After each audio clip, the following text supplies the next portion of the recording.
Hello guys. आज जो मैं कहानी सुनाने वाला हूँ वो काफ़ी डरावनी है। एक लड़का शराब पी के अपनी गाड़ी लेके सुनसान हाईवे पे निकल पड़ा। हाईवे बहुत ही भयानक था। वो अक्सर आबादी से दूर वीरानों में भटकता रहता था। शहर का शोर शराबा उसे पसंद नहीं था, इसलिए वो अपनी ज़िंदगी के सफ़र पे निकल पड़ा। लेकिन उसे क्या पता था कि मौत के मोड़ में चला जाएगा। तभी रास्ते में एक गांव आया। काफ़ी अजीब गांव था। उस गांव में कोई नहीं था। बिजली के खंभों के अलावा उस गांव में कुछ नहीं दिख रहा था। कुछ घर के दरवाजे तो टूटे हुए थे। तभी अचानक एक छोटे से घर में कुछ लोग दिखे। उनकी आंखों में बड़ा ही खतरनाक खौफ था। उन्हें देखकर ये साफ साफ लग रहा था कि वो लोग कुछ कहना चाह रहे थे। ऐसा लग रहा था जैसे वो मुझे ये कहना चाह रहे कि आप यहाँ से चले जाओ। मैं कुछ समझ नहीं पा रहा था। तभी अचानक एक छोटे बच्चे की रोने की आवाज आई। मैं थोड़ा डर गया। आगे जाकर जो मैंने देखा, कसम से बॉस, मेरे तो रोंगटे खड़े हो गए। कुछ लोग उस बच्चे को काट रहे थे। वो बच्चा तकरीबन 11-12 साल का होगा। मैं उनके पास जाता, तभी अचानक वो लोग गायब हो गए। मैं कुछ समझ पाता, कुछ खुद को कुछ कह पाता, उससे पहले ही एक लड़की की आवाज आई। वो लड़की भी उसी बच्चे की तरह चीखती रही, चिल्लाती रही। मैं उस आवाज के पीछे गया। वैसा ही खौफनाक मंजर देखा। मतलब कुछ दरिंदे जैसे दिखने वाले लोग। उनका चेहरा इतना खतरनाक क्रीपी था ना, मतलब इतना डरावना था ना, कसम से बॉस, मैं उनके पास जा ही नहीं सका।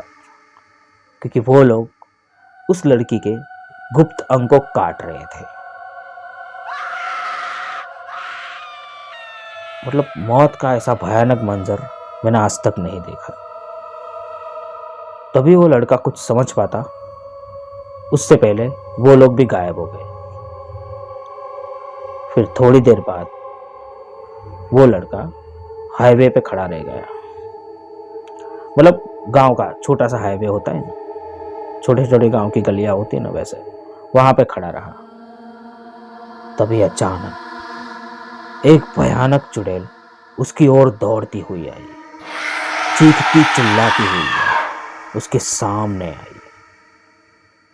उसके तो पैरों तले जमीन खिसक गई। उसने डर के मारे अपनी आंखें बंद कर दी। फिर थोड़ी देर बाद उसने आंखें खोली तो वो चुड़ैल वहां से गायब हो गई थी। वो समझ गया कि ये सब डर का ही कोई वहम है। फिर कुछ देर बाद कहीं दूर से अंधेरे में एक छोटी सी रोशनी नजर आई। वो रोशनी धीरे धीरे उसके करीब आ रही थी। फिर वो भी उसे वहम समझ के उसे इग्नोर करने लगा। तभी उसने ध्यान से देखा तो वो एक बूढ़े बाबा थे। उस बाबा ने कहा, बेटे यहाँ पे क्या कर रहे हो? उसने कहा कि मैं रास्ता भटक गया हूँ। तो उस बाबा ने कहा, बेटे तुम रास्ता नहीं भटके हो, तुम अपनी ज़िंदगी के सफ़र को छोड़ के मौत के मंजर में आ गए हो। यहाँ पर मौत का नंगा नाच होता है। तुम यहाँ से चले जाओ। और अभी जो तुमने देखा वो कोई तुम्हारा डर नहीं था, बल्कि बीते हुए कल का खौफ था जो तुम्हारी आंखों के सामने आया। क्योंकि कुछ सालों पहले यहाँ पर कुछ अज्ञात आत्माएं घुस आई और उस आत्मा ने इस गांव को कब्रिस्तान बनाकर रख दिया। कोई नहीं बचा, सब लोग मारे गए। फिर वो लड़का डर के मारे वहां से जाने लगा। फिर अचानक वो थोड़ा सा अंदर से चौंक गया।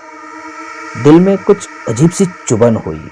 उसे ऐसा लगा कि शायद उसे कुछ याद आया कि वो बूढ़ा बाबा ये बोला कि सब लोग मर गए हैं, तो फिर ये बूढ़ा बाबा उसके सामने कैसे आया। जैसे ही वो ये जवाब ढूंढने के लिए, मतलब ये जवाब जानने के लिए पीछे मुड़ा, तो उसके पैरों तले जमीन खिसक गई, क्योंकि वो बूढ़ा बाबा भी मरा हुआ था।